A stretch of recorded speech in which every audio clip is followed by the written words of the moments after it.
Okay, so we are going to talk about we're going to elaborate a little bit more in terms of how hormones, different subtypes of hormones, water soluble, fat soluble, are handled. Synthesis, transport, interactions with target cells, storage. Okay. And so we talked about these hormone subtypes. So we have three general categories in terms of chemical structure. So we've got peptide hormones, okay? And here's a nice list of examples of peptide hormones. We have amino acid derived hormones. We've got a shorter list of amino acid derived hormones. And then we have a list of steroid hormones. Okay? Certainly not exhaustive. And in fact, for many of the steroid hormones on this list, with the exception of aldosterone, cortisol, estrogen, progesterone, and testosterone, they all have other versions of themselves. Okay, but these are the steroid hormones. So we talked about how the steroid hormones are generally lipid soluble, and the peptide hormones and amino acid hormones, amino acid derived hormones, are lipid soluble. Now, there's one very important exception to that rule, and that's what the asterisk here is about. So T3, T4 are versions of thyroid hormone, and the active version of thyroid hormone is T3. So T3 stands for tetroiodothyronine, okay? Meaning that there's a base structure that incorporates thyrine, and there are three iodine atoms attached to that structure. Okay. Now, the T4, okay, it has four iodines attached to the structure. So in order to activate the thyroid hormone, you have to take off one of those iodines. Now, as we'll look at later in this particular chapter, the iodine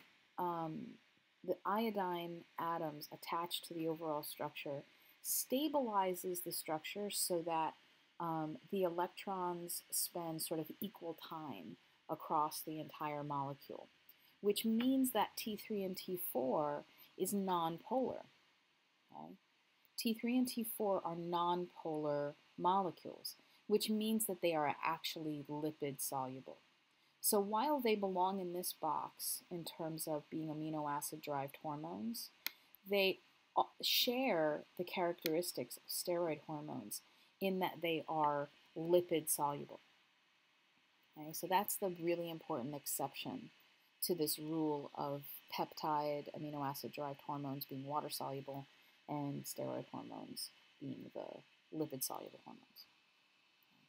So these peptide hormones, this is an excellent example of a peptide hormone.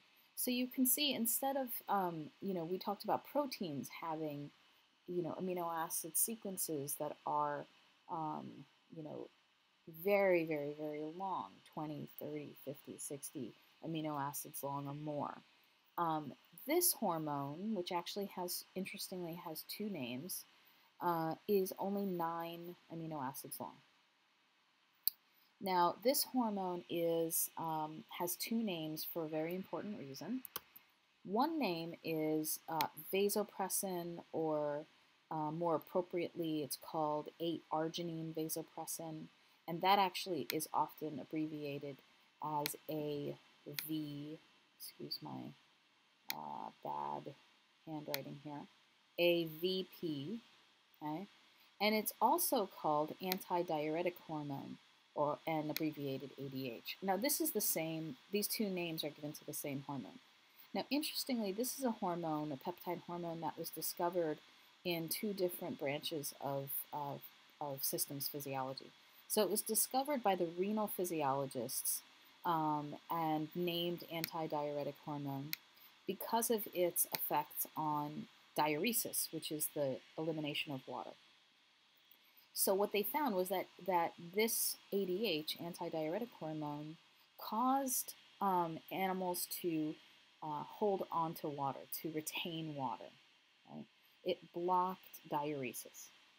Okay? So they called it ADH.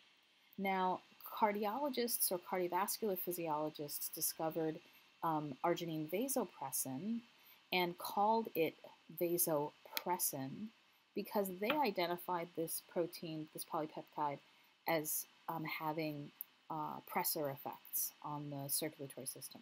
So it caused constriction of blood vessels. So then, after they were individually named, they found out that this was actually the same hormone. Okay? So this hormone has two very different actions on two very different organ systems. In the renal system, it causes water retention. In the circulatory system, it causes constriction of the blood vessels. And so, of course, this one peptide hormone can do two very different things because it has two main subtypes of receptors it binds to. Okay. So it's a classic polypeptide hormone there. So some of these amino acid derived hormones. So the catecholamines, especially epinephrine, right, is an amino acid derived hormone, one of the amino acid derived hormone, and it's derived from tyrosine. Norepinephrine is released by the adrenal medulla as well in a hormonal way, but we are used to thinking about norepinephrine as being a neurotransmitter used by the sympathetic nervous system. But it is also one of the catecholamines, and it is also amino acid derived from tyrosine. Other amino acid derived hormones, the T3, T4. Okay, this is the tetraiodothyronine T4. So you can see it has 1, 2, 3, 4 iodine atoms attached to its structure. Triiodothyronine has 3, right? And it's the triiodothyronine that is the active form of this hormone.